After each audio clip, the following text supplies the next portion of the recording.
না, কার সমান? তাই বলেছে গুরু যদি কাউকে একবার মান্যতা দেয়, বলছে আগে নিজেকে চেনো, তারপর গুরুকে মানো, এ দেহ পাশ করে আনো। এই দেহকে যদি তোমার পাশ করতে হয়, লাইসেন্স পেতে হয়, যেমন আজকে আমরা উপস্থিত যেমন যে সমস্ত সাধুগুরু মহন্তরা রয়েছেন, আমরা একটা পাশ পেলাম। কেমন? আমরা তারাপীঠে আসলে জানবো, যে সমস্ত সাধুরা এখন উপস্থিত রয়েছে বা পরে যারা জানতে পারবে, অবগত হবে, যে এখানে আমার গুরু ভাই এবং যে একজন মহন্ত অপূর্ব গিরি মহারাজ, তার সান্নিধ্যে আসতে হবে, কিছু গিয়ে প্রেম পেতে হবে। ওখানে একজন মহন্ত বসে আছে, গেলে অবশ্যই আমরা প্রেমিক মানুষের দর্শন পাবো। স্বীকৃতি আর স্বীকৃতি। স্বীকৃতি মানে জনম। তুমি মনে করো বিজয় মালিয়ার ঘরে জন্ম নিল, কি রতন টাটার ঘরে জন্ম নিলে, তো জন্মগতই তো তুমি কোটিপতি, তোমার আর কামাই করার দরকার হলো না। কিন্তু স্বীকৃতি কি? তোমার বিয়ে পাশ করতে হবে, ব্যারিস্টার হতে হবে, উকিল হতে হবে, স্বীকৃতি নিতে হবে। এই জন্য স্বীকৃতি কর্মকার্যে হয়, স্বীকৃতি কিন্তু নয়। স্বীকৃতি হতো পূর্বে জন্মের ভাগ্যের ফল, যেটা গুরুর কৃপায় হয়। তাই গুরু হচ্ছে পরম ব্রহ্ম, তার কৃপায় স্বীকৃতি হয়। যদি গুরুর কৃপা হয় তবে তোমাদের স্বীকৃতি হবে। আর যেমন এই যে পরম ব্রহ্ম আমার এক গুরু ভাই, যার মতো আমি তাকে দেখলে আমার জানি না কেমন মনে হয় যে অপরিপূর্ণকে অপূর্ণ করতে পারবে। আমি যেগুলো জানি না, যেটা আমার গুরু ভাই, সেগুলো আমার পূর্ণ করবে। তাই সদাই আমি ওকে করণ এবং মনকরণ করি। আর উপকরণ তো আমার গুরু রয়েছে, যার জন্য করি। করণ মানে কিভাবে করবে, কারণ কার জন্য করবে, আর উপকরণ কিসের জন্য করবে। করি আমি গুরুর কর্ম, কার জন্য? যে আমার গুরু ভাই, আমার গুরু সমস্ত কর্মকে উপলব্ধি করেছে, আমার গুরুর সান্নিধ্যে থাকে। সে রাত্রেবেলা আমার গুরুর সঙ্গে ওঠে, আমার গুরুকে গরম জল করে দেয়, আমার গুরুর বেড়াসে কলগেট ভরিয়ে দেয়, গামছা নিয়ে যায়, ইত্যাদি কর্ম সব সময়। গুরু যদি কখনো জ্বর হয়, মাথায় পট্টি দেয়, গুরু যদি কখনো অস্বস্তি মনে হয়, পা টেপে, মানে সমস্ত কর্মের সঙ্গে আমার গুরু ভাই লিপ্ত থাকে এবং যুক্ত থাকে। লিপ্ত আর যুক্ত আলাদা। লিপ্ত মানে উপস্থিত, আর যুক্ত মানে আমি নেই, তাও আমি ওখানে বসে আদেশ করছি এইভাবে হতে হবে আর ওইভাবে করতে হবে, যাতে কোনো কর্মে ত্রুটি না থাকে। এমন একটা বিষয়। এই যে আন্তরিক চেতনা, আমরা সাধনা করি আত্মচেতনার জন্য। বহিরঙ্গ, বাহিরঙ্গ, অন্তরঙ্গ, এই অঙ্গ হচ্ছে তিনটি, কিন্তু শরীর দুটো, একটা শারীরিক, একটা মানসিক। এই শারীরিক শরীরকে ভজন বলছে, আর মানসিক শরীরকে সাধন বলছে। এই দুটো অঙ্গকে যে তাল মিলিয়ে চলতে পারছে, তার দুনিয়া ঠিক আছে, তার আর কোনো অভাব হয় না। অভাবে স্বভাব নষ্ট, নির্ধনে হয় বুদ্ধি নষ্ট। যখন তোমার নির্ধন হবে, তখন তোমার বুদ্ধি থাকলেও তার কোনো প্রাপ্তি নেই। তেমনি যতক্ষণ গুরু রয়েছে, ততক্ষণ তুমি গুরুর কাছে যাচ্ছ না। গুরু মরে যাওয়ার পরে তার কাছে গিয়ে কেন্দ্রে আর লাভ কি হবে বলো? তাই থাকতে ধন চিনলি না রে ওরে অবুঝ মন, গুরু কি ধন চিনলি না রে ওরে অবুঝ মন। তাই গুরু হচ্ছে সেই পরম তথ্য, ব্রহ্ম নয়, গুরু তো পরম ব্রহ্ম। ব্রহ্ম মানে শুধু পৃথিবীর জ্ঞান, টাকা কামাতে হবে, বাড়ি করতে হবে, সুন্দর মেয়েকে বিয়ে করতে হবে, ইত্যাদি, এগুলোকে ব্রহ্ম জ্ঞান বলে। অর্থাৎ ঋতু ভূতকে সংযম রাখা, আনন্দ প্রদান করা।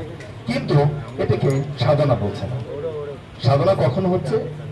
যখন তুমি হতে তোমার নয়, তোমার মধ্যে যে রয় তাকে সুখী করলে যে পরম সুখী হয়।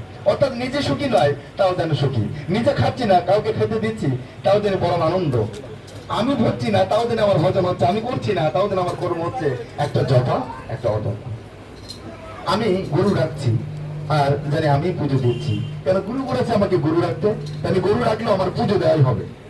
গুরু বলেছে আমাকে গুরু রাখতে, আমি বিচুলি কাটছি, এর মধ্যেই আমার আরতি হবে। আমার গুরু বলেছে আমাকে বিচুলি কাটতে। তাই তথ্য এটা দেখা যায়, আত্মতত্ত্ব অনুভূতির দ্বারা হয়। এমন পূর্বে বহু লীলা আমরা পেয়েছি। গোলকচাঁদ গোসাই বলে বাংলাদেশে একজন গোসাই ছিল, তার দাদার সঙ্গে মাঠে জম দিচ্ছে। তা গরুর লাঙল ধরে জম ঘুরছে আর বলছে এইবার তরকারি দিয়ে গেলাম, এবার ডাল দিয়ে গেলাম, এইভাবে বলছে। তারপর দাদা বলছে কি পাগল হয়ে গেছে, ফটো মাঠের মধ্যে গরু নিয়ে জম দিচ্ছি, ডাল দিয়ে গেলাম, তরকারি দিয়ে গেলাম। তা যেবার দই দিচ্ছে সেবার ওই গরু তাড়ানোর যে লাঠি ওই দিয়ে মাথায় একটা বাড়ি দিয়েছে, যেই বাড়ি দিয়েছে বললো, আরে দাদা তুই দই হাড়িটা ভেঙে দিলি, আর ওই মাঠ ভরা দই দই হয়ে গেল। তাই বলছে, ভাবে হয় আত্মসাধন, দেখলে হয় দর্শন সাধন, হয় না হয় পরশরতন, যদি গুরুর কৃপা হয়। গুরুর কৃপা হলে পুজো অর্চনা না করলেও তাকে দর্শন হলে হতে পারে। তাই বলছে, গুরু না বোঝে যে গোবিন্দ ভজে সেই পাপী নরকে মজে। অর্থাৎ ভগবানকে ডাকলে ভগবান পাবে, কে বলতে পারে? শুনছিস কোন জায়গায় বাজারে কিনতে পাওয়া যায় ভগবান? তাই যদি হতো তবে সব কোটিপতি বাড়ি কিনে নিয়ে যেত না? গরিবে কি ভগবান পেত না? আর ভগবান পাইছে সব দেখো রাজার স্থল, দেখো বিফোর হিস্টরি ফোক কালচার তুমি দেখতে পারো, রাজার স্থল সব ভগবান পাইছে, গরিবের স্থল কেউ ভগবান পায়নি। তুমি কে কে ভগবান পাইছে? এক রাজার স্থল আর এক ফকির যার কিছু নাই, সে পাইছে ভগবান। আর মাঝখানে যারা অভিনয় করে গেছে তারা দম্ভ আর দাম্বিকা দেখাতে দেখাতে ওরা প্রথম লাইন পার করতে পারে নাই। দম্ভ তপ, দম্ভ না কাটালে পরে তার কোনো তপস্যাই হতে পারে না। দম্ভ তপ সহ্য, অর্থাৎ তার কর্ম হলেই একটা সহ্য মানুষ হতে পারে, পরিষ্কার হতে পারে। আর যে পরিষ্কার সেই তো সহজ হয়, আর যে সহজ হয় তারই দক্ষতা হয়, যার দক্ষতা হয় সে ধরতে পারে, যে ধরে তারই তো এই কোরতকে ধরে, যে কোরতকে ধরে তার কামকে রক্ষা হয়, যে কামকে ধরতে পারে তার মতকে পাল্টাতে পারে, আর যার মতকে পাল্টাতে পারে সে মাত্র গুণকে আর আসতে দেয় না। এই নবগুণ রক্ষা করলে তার অষ্ট সিদ্ধি হয়। অষ্ট সিদ্ধি বলতে কি কি? কিছু দুই একটা অন্তত বলি, না হলে বলবে যে সে আবার কি জিনিস, সেটা তো কিনি নেই কোনোদিন। বেগুন, ভেন্ডি, লঙ্কা সব কিনছি। এই যে লোকজন কুদিরি বলে একটা সবজি হয়েছে, এত খাই নেই, এরও সব চড়ি হয়, নিয়ে যাও, ভালো লাগলেও লাগতে পারে, একটু দিতে দিতে লাগে, কিন্তু দেহের জন্য অনেক কাজ। এর মধ্যে তিনটে সঞ্চারণ মানুষের হয়। একটা মানুষ দেখানোর জন্য করে, একটা মানুষ বোঝার জন্য করে, আর একটা মানুষ অনুভূতির জন্য করে। তাই তিনটে অঙ্গ, বহিরঙ্গ, বাহিরঙ্গ, অন্তর। বহিরে যা দেখছো সে মানুষ তাই নয়, আর বাহিরে যা সেজে রয়েছে তার স্বাস্থ্য সেটা নয়। অন্তর অঙ্গে সে যে মানুষ তা দেখারই তো নয়। তাই অন্তর অঙ্গ সে হতে পারে, মনের মানুষ যে চিনতে পারে, সামনের মানুষ চিনে যে নিজের পরিচয় না করে সে তার পরিচয়কে যে প্রকাশ করে, সেই হচ্ছে আমার গুরু। আমার গুরু হচ্ছে যে নিজের প্রকাশ কখনই করেনি, শুধু মানুষকে মহাদু বানিয়ে গেছে। তাই বলছে, রতনে রতন চেনে, সৌর চেনে কচু। রতনই শুধু রতনকে চিনবে, চাঁদের গায়ে চাঁদ লাগে। অচাঁদ কি কখনো চাঁদের গায়ে লাগতে পারে? অচাঁদ তো গাদে পড়ে যাবে, ওটা চাঁদের সঙ্গে লাগবে না। চাঁদ অর্থাৎ সার বস্তু, সংসার, সঙ্গে সারতে বলছে, ওটাকে ধরতে বলে নাই। চরিত চরিতামৃত, একটাই নীলামৃত। এই যে চরিত চরিতামৃত কার আছে? গৌরম্মা মা প্রভু। আর এই পৃথিবীতে সবার দেখো লীলামৃত। কেন? লীলা যুক্ত অমৃত, এর নাম লীলামৃত। আর চরিত্র যুক্ত অমৃত, তাই চরিতামৃত। এই জন্য আমার গুরু চরিত্র হচ্ছে অমৃত সমান। তাই তার কাছে আসলে চরিত্র চরিতামৃত হয়, বহির অঙ্গ নয়। অন্তর অঙ্গ সাধন করলে, পুজো না করলে দিব্য দর্শন হয়।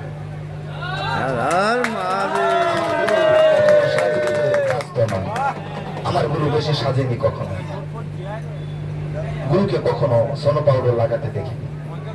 আমি দেখেছি অনেক সাধুরা, অনেক মহৎ সাধুরা অনেক কিছু লাগায় নানান রকম একটা দর্শনের জন্য, যাতে সুন্দর রূপ এবং মাধুর্য। রূপ মানে আমাকে যেটা দেখবে এটাকে রূপ বলছে, মাধুর্য মানে এর থেকে আরো কিছু বিশ্লেষণ বেরো। তা আমি জানি আমার গুরু সূর্য নয়, একটা সূর্য নয়, অনন্ত করতে সূর্য সম আমার গুরু। যার মধ্যে অনন্ত কোটি সূর্যের শক্তি রয়েছে, তার বহিরাগত আর কোন সাজের প্রয়োজন নাই, সে সমস্ত সাজে সাজ্জিত। যেমন আমার গুরু যখন কলম ধরে তখন হয় রাইটার, আর যখন গুরু হাতে তরল ধরে তখন গুরু আমার ফাইটার, আর যখন গুরু প্রেম ধরে তখন উনি হয় প্রেমিক, আর যখন রসের বাজারে যায় তখন গুরু হয়ে যায় আমার রসিক। সর্বময় গুরু আনন্দময়। উপস্থিত সমস্ত গুরুমূর্ত কি ওম নমো নারায়ণ। আমার এই সামান্য বক্তব্য আমি শেষ করছি। যদি কোনো ভুল ত্রুটি হয় সন্তান স্বরূপ মার্জনা করুন। সবার ওই রাঙা চরণে আমার ভক্তিপূর্ণ প্রণাম। উপস্থিত গুরুজি এবং দাদা গুরু শ্রীমৎ পদে আমার ভক্তিপূর্ণ প্রণাম। এবং অন্যান্য যারা সংসারী মা এবং মায়েরা রয়েছেন তাদেরও আমার চরণে শতকোটি প্রণাম। এই বলে আমার বক্তব্য আমি শেষ করছি। हर हर महादेव, हर हर